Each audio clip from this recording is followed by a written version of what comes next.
ሁላችሁንም በጌታ በኢየሱስ ክርስቶስ ስም ሰላም እላችኋለሁ። እንዴት አመሻችሁ? ድምጻችሁ ትንሽ ብርዱ መሰለኝ፣ አላቅም ቀንሶብኛል። እንዴት አመሻችሁ? እግዚአብሔር አምላክ የተባረከ የተመሰገነ ይሁን። አጠገባችሁ ያለውን ሰው የእግዚአብሔር ጸጋ፣ ሰላም፣ እረፍት ይብዛል በሉት። በደንብ ጨብጡትና እንደገና ለመጨረሻ ኢየሱስ ያድናል። የእግዚአብሔር ቃል እንደዚህ ይላል፣ እግዚአብሔርም ለዳዊት በሄደበት ሁሉ ድል ይሰጠው ነበር ይላል። እግዚአብሔር ለዳዊት በሄደበት ሁሉ ድል ይሰጠው ነበር። ድል ሰጪ ጌታ ነው። ስለዚህ ጎናችሁ ያለው ሰው እግዚአብሔር በሄድክበት ድል ይስጥ በሉት። መርቁልኝ እስቲ እንደገና ለመጨረሻ ሃሌሉያ። ካጨበጨባችሁ በደንብ አጨብጭቡ። መጽሐፍ ቅዱሳችን ሲናገር ፈረስ ለጦርነት ቀን ይዘጋጃል፣ ድል ግን ከማን ዘንድ ነው? ማንም ስለተዋጋ አያሸንፍም፣ አቅም ስላለው አያሸንፍም፣ ጉልበት ስላለው አያሸንፍም። እግዚአብሔር ግን አሸንፍ ካለው ያሸንፋል። እስቲ በደንብ የሚያምን ብቻ አሜን ይበል።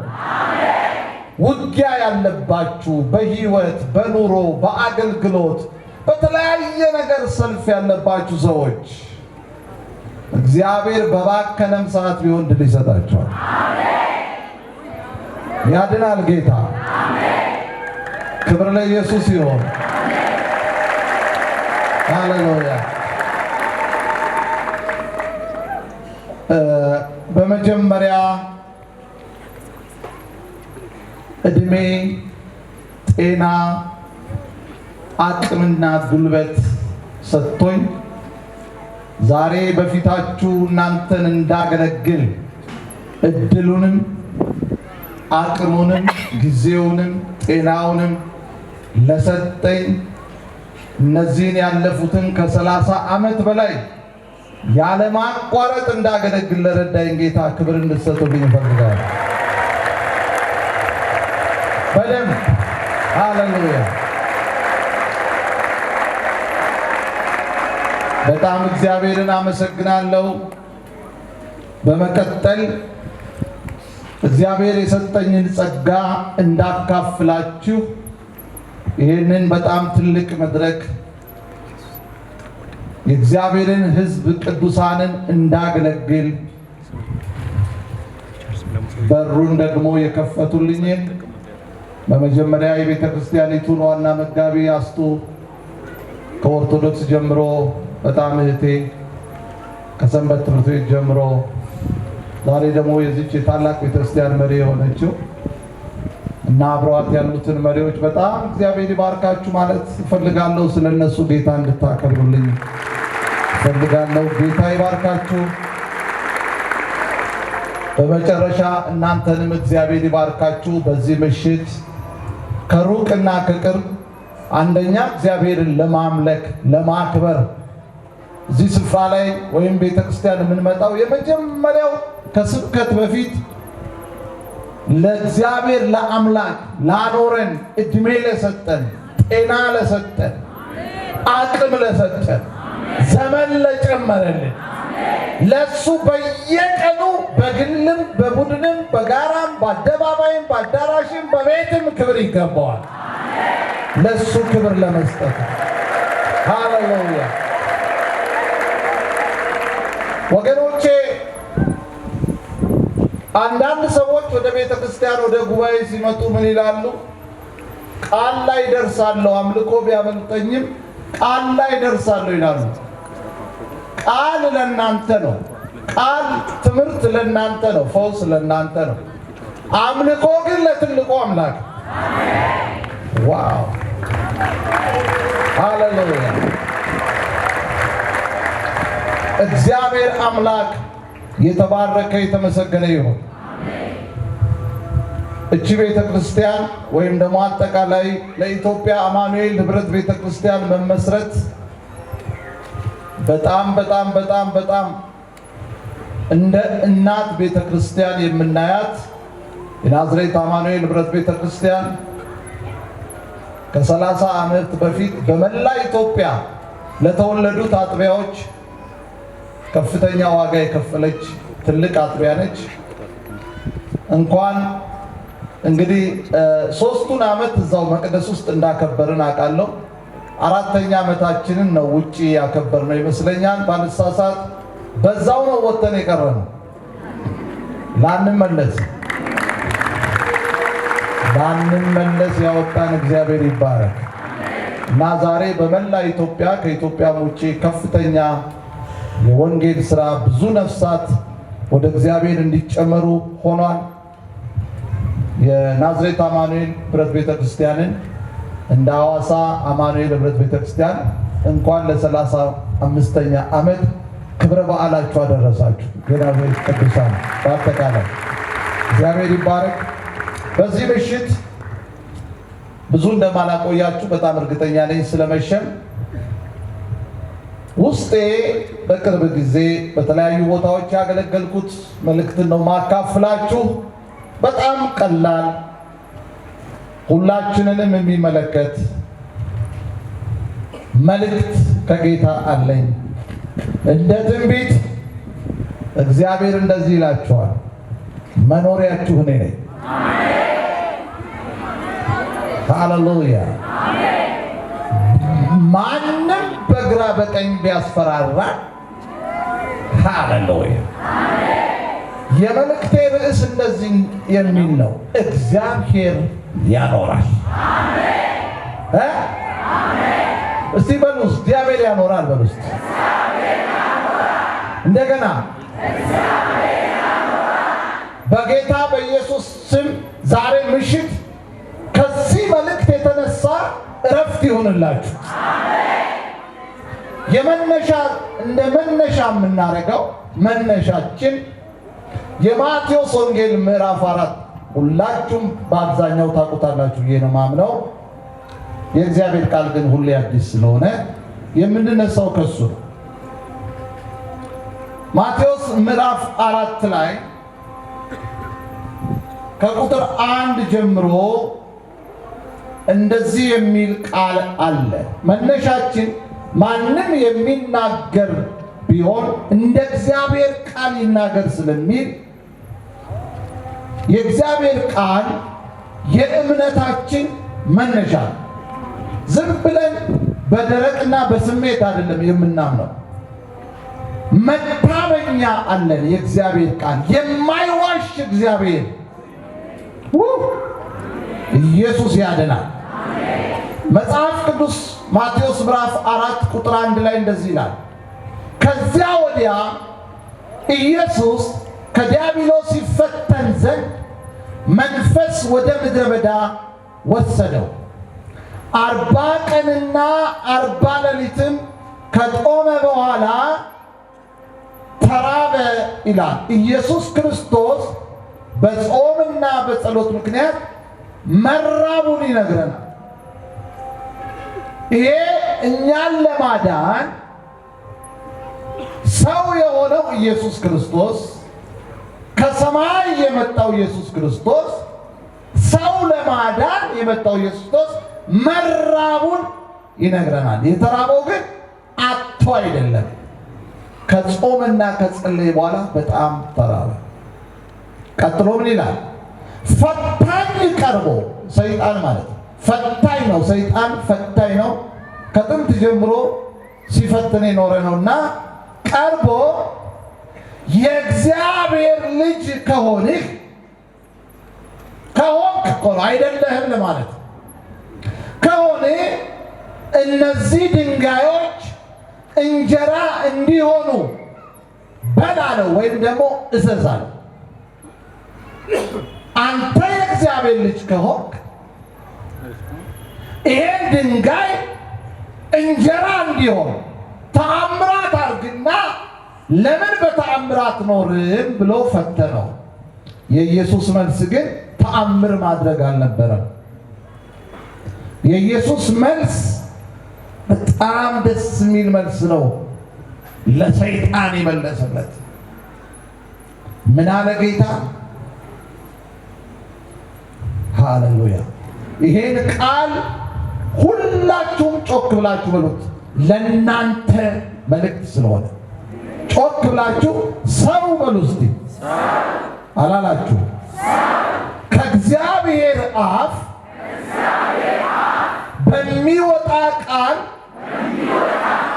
ሁሉ እንጂ በእንጀራ ብቻ አይኖርም ተብሎ ተጽፏል አለው። ያ ይሄ ነው መነሻዬ ክፍል። ዛሬ በእያንዳንዳችሁ ሕይወት ውስጥ ፈተና የሚባል ነገር አለ። ሕይወት ይፈተናል። የእግዚአብሔር ልጆች ስለሆናችሁ ከፈተና አታመልጡ፣ ትፈተናላችሁ ወደ ጌታ እስክትሄዱ ድረስ። በሕይወት ጉዳይ ትፈተናላችሁ፣ በኑሮ ጉዳይ ትፈተናላችሁ፣ በአገልግሎት ጉዳይ ትፈተናላችሁ፣ ከቤት እስከ አደባባይ ትፈተናላችሁ። ፈታኝ አለ በሕይወታችሁ። ከዛስ ነጥራችሁ ትወጣላችሁ። እምነቴ ቢፈተን ስንቄ ነው ለነገ፣ ነጥሬ እወጣለሁ ጌታ እንደወደደ። እግዚአብሔር ሰጠ፣ እግዚአብሔር ወሰደ፣ ሁሉም ቻይ ነው እሱ፣ ያርግ እንደወደደ፣ ያርግ እንደወደደ ትላላችሁ። እምነቴ ቢፈተን ስንቄ ነው ለነገ። በጌታ በኢየሱስ ስም ፈተና የሚያሻግር ጸጋ ይለቀቅላችኋል። በደንብ ስሙ። ጌታ ኢየሱስ ተርቧል። ያችን ክፍተት ተጠቅሞ ጠላት አገኘሁት ብሎ በሚበላ ጉዳይ ሊያሳጣው፣ ፈተና ውስጥ ሊከተው ፈታኝ ቀርቦ ምን አለው? አንተ የእግዚአብሔር ልጅ ከሆነ እነዚህን ድንጋዮች እንጀራ እንዲሆኑ እዘዝ አለው፣ ወይም በል አለው። ኢየሱስ ግን የመለሰው መልስ ምንድን ነው? ሰው የሚኖረው ስለበላ ብቻ አይደለም። አሜን በል እባክህ። እንጀራ ስላለ ብቻ አንኖርም።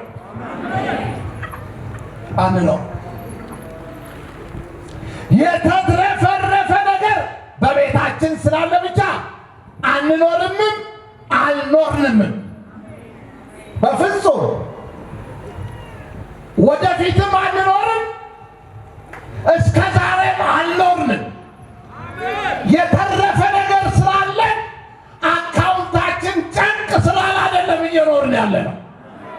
እየኖርን ያለ ነው ኑር የሚል ቃል ስለወጣልን ነው።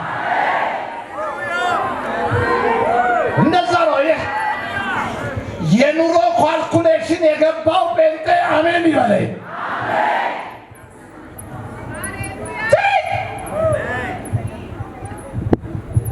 ያስፈልጋል እንጀራ በትክክል መጽሐፍ ቅዱሳችን ጌታ ሲናገር ሰው ነው ያለው። እኛ ከእግዚአብሔር አፍ በሚወጣ ቃል ሁሉ እንጂ በእንጀራ ብቻ አይኖርም።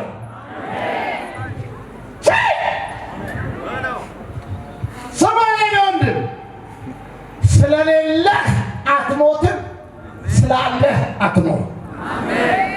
ኑር የሚል ጌታ ኑር ካለ ትኖራለህ። ምድረ በዳ እያቋረጥክ ትኖራለህ።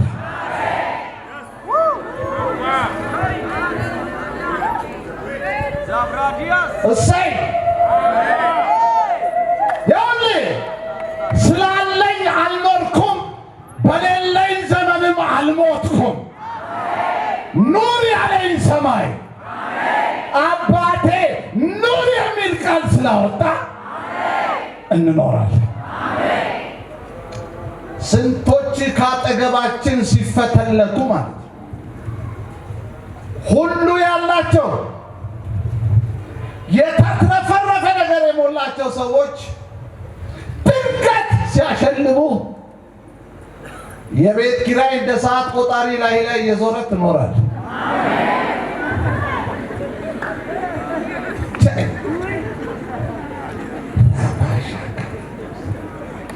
ለብዙ ዓመት የሚበቃ በረከት አለኝ ኑሮዬ አስተማማኝ ነው ያሉ ድንገት ሲያንቀላፉ ስለ ነገ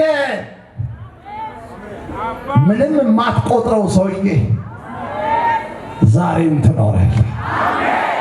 አጠገባችሁ ያለውን ሰው የእግዚአብሔር ቃል ያኖርሃል በለው ንገረው።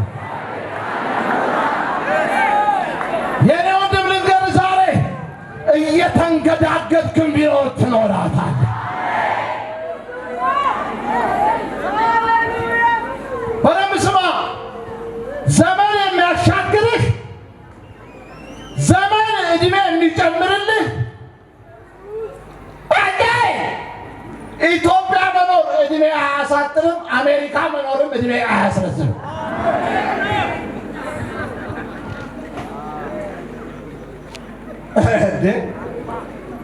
በደንብ እኮ እውነት ነው። የሞት ምድር በተባለ ላይ ትኖራለህ። ለምን? በሞት ጥላ መካከል እንኳ ብሄድ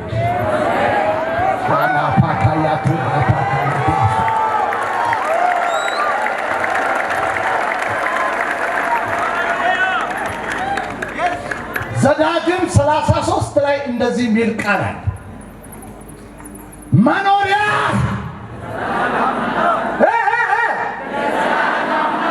ማነው? እሱ መኖሪያዬ እግዚአብሔር ነው። ስብከት ስለሆነ ሳይሆን እውነት ስለሆነ በሕይወታችን አይተናል።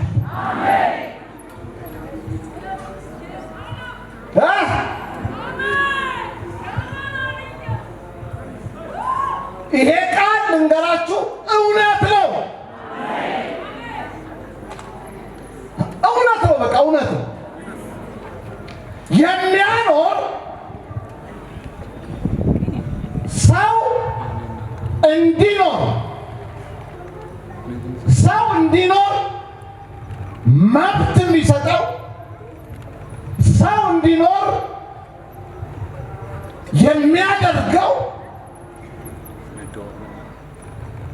እግዚአብሔር ከአፉ የሚያወጣው ቃል።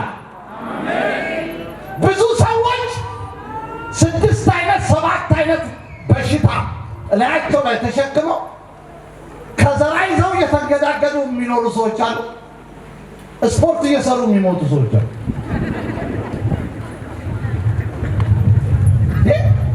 ይሄ በመረጃ ላይ ሰዓት ስለሌለኝ እንጂ በመረጃ በዳታ ባቀርብላችሁ ሰሞኑን እንኳን ከገጠመኝ አሁን ራሱ ከትናንት ወዲያ ጓደኛዬ በአካባቢ አለኝ አንድ ጓደኛችን በጣም ሚሊዮነር ነው፣ መልቲ ሚሊዮነር ነው። ስፖርት እኮ እየሰራ መሮጫው ላይ ሞታል። እዛ የሚሮጥበት መሮጫው ስፖርት እኮ አሪፍ ነገር ጥሩ ነው ለጤና ስለሰራ ነው ከነጡንቻ ከነፖስቸሬ ትገባታለህ። ጠዋት ቡና በቂጣ ቀምሰው 90 ዓመት የኖሩ ሴትዮ ደግሞ ምንም ባላንስድ ዳይት የለም፣ የተመጣጠነ ምግብ የለም፣ ስፖርት የለም። ኑሪ ያላት ጌታ ያኖራታል። ይህን የሚያምን ሰው ጮሆ አሜን ይበለኝ። ይሄ የኑሮ ካልኩሌሽኑ እዚህ ጋር ነው። ስለበላ አትኖርም። አንበሳ ጉድጓድ ስለተጣልክ እኮ አትሞትም። እሳት ውስጥ ስለተጣልክም አትሞትም። ምርጥ ምርጥ G+2 ቤት ስለኖርክ እድሜ አይረዝምም። እልም ያለ ፌስታል ቤት ስለኖርክ አትሞትም። በቃ አለቀ። እና እንዴት ነው? ጥሩ ቤት መጥፎ ነው አይደለም፣ አሪፍ ነው ካላችሁ አሪፍ ነው፣ ችግር የለም። እድሜ ባይጨምርም ምንም አይልም። ከጠባብ ቤት ሰፊ ቤት መኖር ምንም ችግር የለም። እኔ የብልጽግና ተቃዋሚ አይደለሁ ማለት የፓርቲው ሳይሆን የሀብታምነት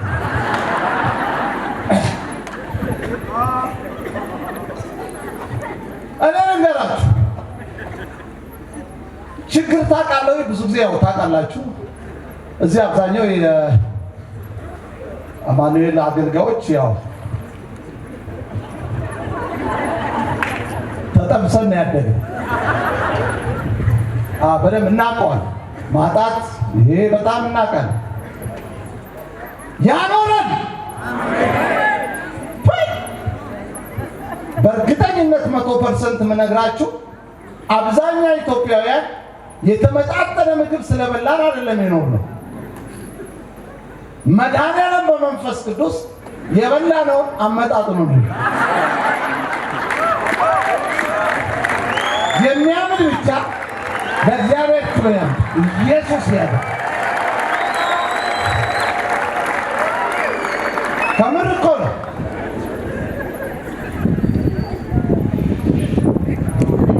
እንደ ሳይንሱ ቢሆን ሳይንስ እንደሚነግረን ቢሆን በኢየሱስ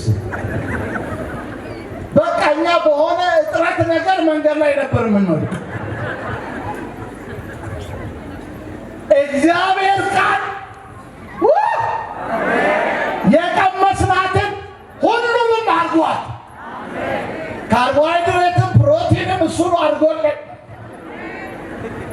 መድኃኒዓለም ይኸው በጤና በኃይል በጉልበት በክብር በስልጣን እስቲ አኑሮኛል የሚል ለእግዚአብሔር ክብር ያለ እግዚአብሔር በደም እስቲ አንዴ ጩኹና እግዚአብሔር ያኖራል በሉ እባካችሁ። እንደገና አልፈራም በሉ እስቲ። የእግዚአብሔር ቃል በሉ እስቲ። ዋስትናዬ ነው በሉ እስቲ።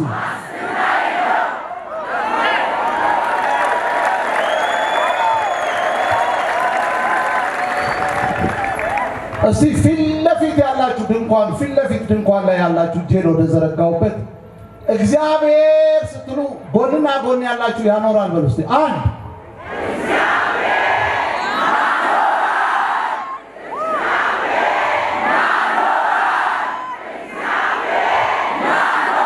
ለጌታ ክብር አንቱ። ኢየሱስ ያድናል።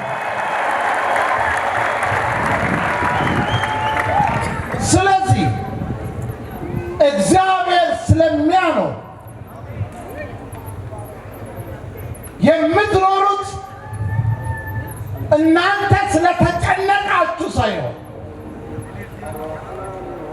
እናንተ ፕላን ስላደረጋችሁ ሳይሆን እናንተ አስተማማኝ ገቢ ስላላችሁ ሳይሆን ስለተማራችሁ ሳይሆን ወይ ስላልተማራችሁ ሳይሆን መማር በጣም ወንደርፉል ነገር ነው። የኔ የመጀመሪያው በዚህ አጋጣሚ በጣም ይቅርታ አብራኝ ባለቤቴ መጥታለች። መሲ ይልማ ሶሪ ውድ ባለቤቴ ዌልካም ብላት። ያው ከናዝሬት እንደወሰድኩ ታውቃላችሁ። ኢዮሳፍጥ ኳየር ውስጥ ነበረች። ከዛ ነው ይዤ ሄድኩት ናዝሬት አማኑኤል። ያው ብዙ ስጦታ ሰጣኛል። ክብር ለጌታ ይሁን። የኔ የመጀመሪያው ልጄን ካሌብን ያዋለደው ዶክተር ሲሳይ ይባላል። በጣም ጎበዝ ዶክተር ነው። ገና ወጣት ነው ደግሞ አሁን በሕይወት የለም፣ ወደ ጌታ ሄዷል። ክርስቲያን ነው፣ አስመላኪ ነው። ምንም ሳይታመም ድንገት ነው በቃ የሞተው። ብዙ ሰዎች በቅርብ ጊዜ ባለቤትን ታውቃለች፣ በጣም ወዳጃችን አንድ ዶክተር በቅርብ ጸልዮ ቤተሰቡን ቃል ሼር አድርጎ ወጋኝ አለ። እዛው ሶፋ ላይ የወጡ አረፈ። አሁን 1 ወር አለው። እዚህም አዳማ ልታውቁት ትችላላችሁ። ሰዎች ድንገት ትናንት ጤና ሆኖ ድንገት እኮ ገሌ ሞተ የሚባል ነገር በብዛት እየሰማን ነው። የተማረም ድንገት ይሞታል፣ ያልተማረም ድንገት ይሞታል። መጽሐፍ ቅዱሳችን ደግሞ እንደሚነግረን የሰው ዕድሜ 70 ቢበዛ 80 ከዛ ካለፈ ድካምና መከራ ነው የሚለው። አሁን እግዚአብሔር ያኖራል እያልኩ ምሰብካችሁ አሁን ስለዚህ ስለ 70ውና ስለ 80ው እንጂ ስለ ዘላለሙ አይደለም። አሁን ወሬ ርዕሱ እዚህ ላይ የምድሩ ላይ ነው። እኛስ የምንጨነቀው በአብዛኛው እኮ ስለ ዘላለሙ አይደለም። እውነት እንነጋገር ከተባለ እያጨናነቀን ያለው እኮ የምድሩ ነው። ይሄ የሰባው እኮ የሚያጨናንቀን እኮ የቤት ኪራዩ ነው። የሚያጨናንቀን ቀለቡ ነው። የሚያጨናንቀን የትምህርት ቤት ክፍያ ነው። የሚያጨናንቀን ማህበራዊ ነገር ነው። ግን እየተንገዳገድክም ቢሆን ግን እየኖርክን ለምን ሲባል እግዚአብሔር ቃሉን በሕይወታችሁ እየሰራ እንደሆነ እንድታውቁ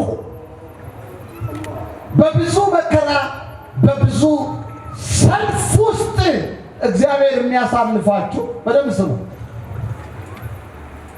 በብዙ ጉድለት ውስጥ በብዙ ጭንቀት ውስጥ በብዙ ውጣ ውረድ ውስጥ አብዛኞቻችሁ በቃ አለቀልኝ ስትሉ ስትቀጥሉ፣ ዘንድሮ ስንጃ ስትሉ ስትቀጥሉ ምንድነው ሚስጥሩ ሲባል የሰማይ አምላክ ምድረ በዳውን አቋርጥ የሚል ቃል አውጥቶልናል።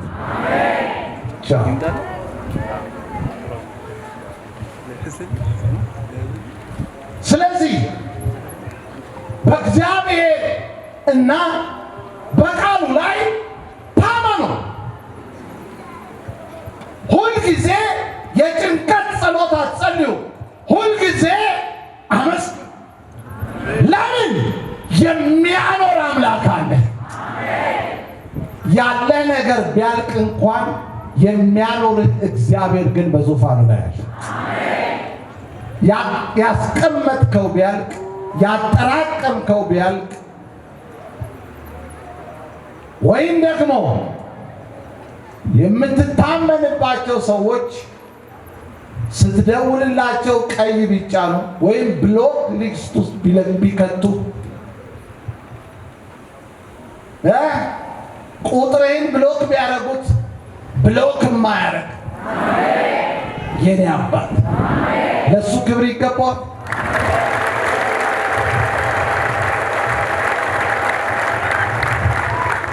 ልንገራችሁ የዚህ መልእክት ዓላማው ምንድን ነው? ውስጣችሁ ይረፍ። ስለተጨነቅ አትጨምርም። ልባችሁ በጌታ ይረፍ። ይሄ መጽሐፍ ቅዱስ ይሄ ቃል እኔ ታሪክ ብቻ ሆኖ አላየሁትም። ሕይወቴን ሰርቶታል። ሕይወቴን ቀይሯል። ቤቴን ቀይሯል። አሳርፎኛል። ፓስተር ጌትነት ለምንድን ነው ስለ ነገ የማትሰጋው? አስተማማኝ ነገር አለኝ። ትቀልዳለህ እንዴ? በቂ ገንዘብ ስላለኝ አለ። በጣም ነገ ተስፋ የሰጠኝ ጌታ፣ ነገም መኖሪያ እኔ ነኝ ያለ ጌታ። ነገር ቢከፋ፣ ጊዜ ቢጨልም፣ ሁኔታ ቢታመም፣ አንዳንድ ሰው ከስራ ስለተባረረ የሚሞት ይመስሏል።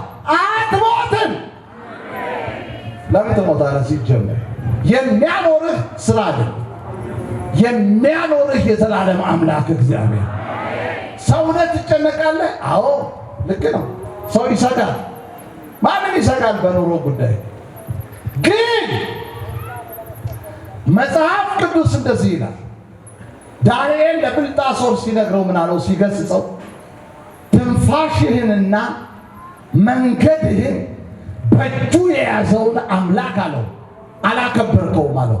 ትንፋሽህንና መንገድህን፣ ትንፋሽህ ራሱ ያለው ንጉሡን እኮ ነው የሚለው በእግዚአብሔር እጅ ላይ ነው ያለው። ትንፋሽሽ ያለው በጌታ እጅ ነው፣ በአንቺ እጅ ነው። ስለዚህ ማታ ቤት ግቢና ዘና ብለሽ ሻራባካ በኢየሱስም ዛሬ ጭንቀት እንደ ትቢያ ከላያችሁ ላይ ይራገፍ። ስለ ነገ መጨነቅ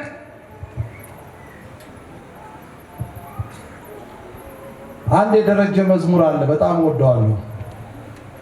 ወሬው ሁሉ የሚያስፈራ የሚሆነው በምድር ዙሪያ እየከፋ ሲሄድ ጊዜው መሸሸጊያ ኢየሱስ ነው። አለቀ። ነገ ምን እንደሚሆን አታውቅም። ትንፋሽሽ ያለው በጌታ እጅ ነው። እስቲ የሚያምን ሰው አሜን ይበለኝ። የሚያኖርህ ጌታ ነው። ደግሞ ዝም ብለህ እንደ እንስሳ እንድትበላና እንድትጠጣ አይደለም የሚያኖርህ። የኔ ወንድም ወቅ ዝም ብለህ እዚህ እንድትዝናና አይደለም የሚያኖርህ። በአንተ የሚሰራው አጀንዳ አለ። እግዚአብሔር በአንተ የሚሰራው የሚያፈርሰው፣ የሚነቅለው፣ የሚተክለው አለ። ለጌታ ክብርና እግዚአብሔር የሚያኖርህ ለዓላማውና ለስራው።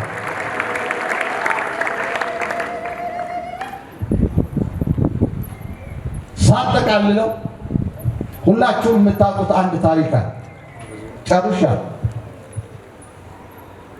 ትዝ ይላችኋል። አንድ ባለጠጋ ሰውዬ፣ በዚህ ጉዳይ ሰፊ ማውራት እንችላለን፣ ግን በቂ ነው ካመንን ከሰማን፣ ጥቂቱም በቂ ነው።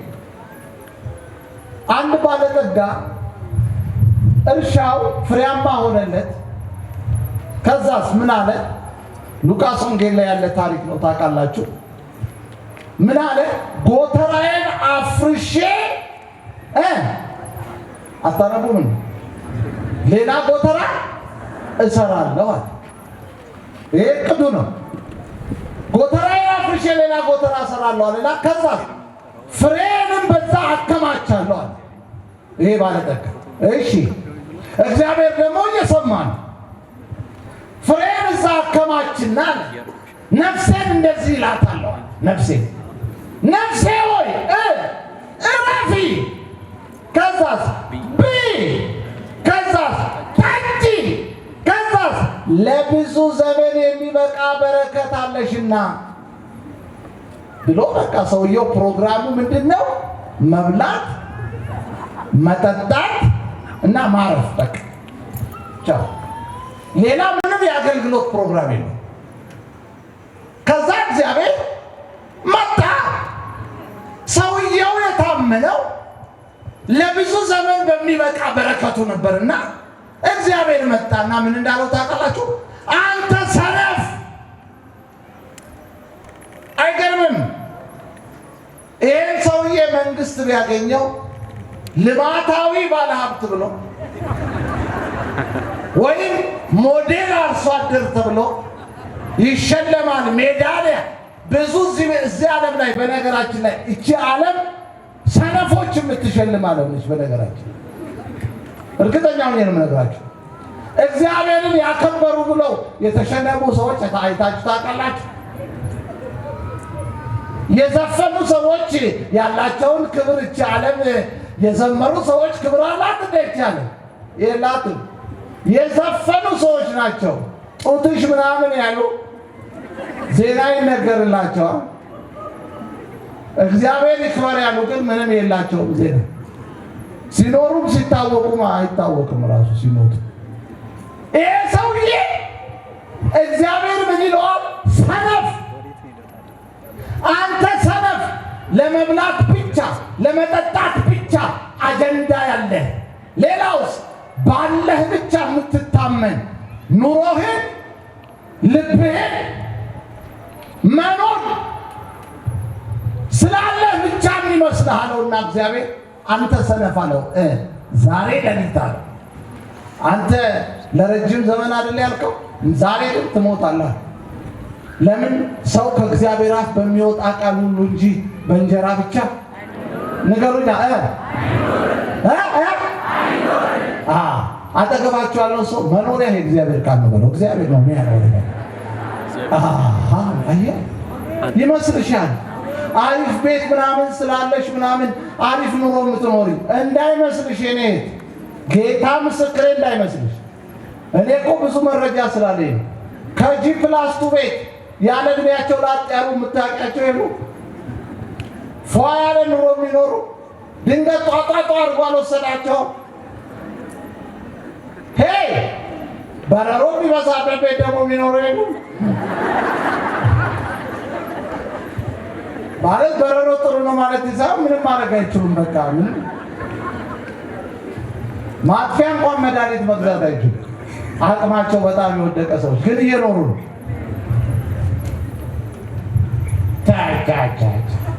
አንተ ሰነፍ ዛሬ ሌሊት አለ ነፍስህን ካንተ ሊወስዷት ይፈልጓታል። ይሄ ያከማቸው አለው ለማን ይሆናል? ቻው አለቀ። በጌታ በኢየሱስ ስም ወጣቶች፣ እህቶች፣ ወንድሞች ያላችሁ የሌላችሁ በኢየሱስ ስም ልባችሁ በጌታ ላይ ይረፍ። አለቀ። አይኑራችሁ አይደለም ሚሊዮነር ሁኑ ቢሊዮነር ሁኑ ችግር የለውም። እኔ እግዚአብሔር በጣም የባረካቸው ጓደኞች አሉ። በጣም ጌታን የሚወዱ በገንዘባቸው እግዚአብሔርን የሚያገለግሉ ባላቸው የማይታመኑ ለድሃ የሚቆረሱ ለወንጌል የሚሰጡ እግዚአብሔርን በጣም የሚፈሩ ሀብት ከየት እንደመጣ የሚያውቁ አስተዋይ ሰዎች አሉ። ደግሞ ባላቸው የሚኮፈሱ የሚታበዩ ሌላውን ዝቅ ሊያደርጉ የሚፈልጉ ደግሞ ብዙ አሉ። ቤተክርስቲያንም ውስጥ አይጠፉም። ራሱ ቤተክርስቲያንን የሚያስቸግሩ አሉ። 100,000 ብር ሰጥተው የሚሊየን ዕዳ የሚሆኑ ባለሀብቶች እኮ አይኑር እኮ ማለት ያለ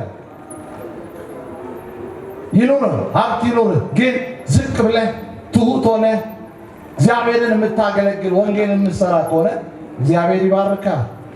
እታባይበታለሁ ካልክ ግን እግዚአብሔር ያዋርዳል። አዎ በየቤቱ አለ፣ በየቤቱ ብዙ ጉዳይ። ስለዚህ እውቀት ስላለ ጥሩ የሚመች ኑሮ ስላለ ጥሩ ገንዘብ ስላለ አይደለም እዚች ምድር ላይ 70-80 የምንኖረው። አሁን ማውራው ስለዚህ ምድር ነው። እዚህ ምድር ላይ የሚያኖረን እግዚአብሔር ሃሌሉያ ኑር የሚል ፍቃድ ስለሰጠነው ብቻ ነው የሚል ለጌታ ክብር ያመጣ አለ። ደግሞ አንድ ተስፋ ልስጣችሁ። በዚች ምድር ላይ ዋጋ እየከፈላችሁ ያላችሁ ሰዎች፣ በኑሮ ትንቅንቅ ውስጥ ያላችሁ ሰዎች እግዚአብሔር ያሳርፋችኋል። እግዚአብሔር መልካም ነው። እኔ በሕይወቴ አይቻለሁ። ባለቤቴ መሲ ምስክር ነች። አሁን ጊዜ ስለሌለኝ ብዙ መናገር አልፈልግም። ባለቤቴ ምስክር ነች። እግዚአብሔር በድንቅ ሲያኖረን አይታለች። እግዚአብሔር የሚያኖር አምላክ ሃሌሉያ። ጎናችሁ ያለው ሰው እንዲበሉልኛል ልጨርስ።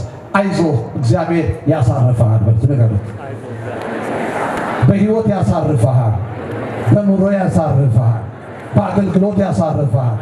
እግዚአብሔር ኢትዮጵያን ያሳርፋታል። እግዚአብሔር ልጆቻችንን ያሳርፋል። እስቲ አዎ አሜን በሉ ባካችሁ። ማን ያሳርፈናል? ማን ያኖረናል? መኖሪያችን ማን ነው? የዘላለም አምላክ እግዚአብሔር። ስለ ጌታ ክብር እናመጣለን። ሃሌሉያ። ቀኝ እጃችሁን ከፍ አድርጉ እስቲ። እግዚአብሔር አምላኬ ሆይ በሉት። አመሰግናለሁ ስለ ነገ አልሰጋም። መኖሪያዬ የዘላለም አምላክ አንተ ነህ። ቃልህ ያኖረኛል፣ ፈቃድህ ያኖረኛል።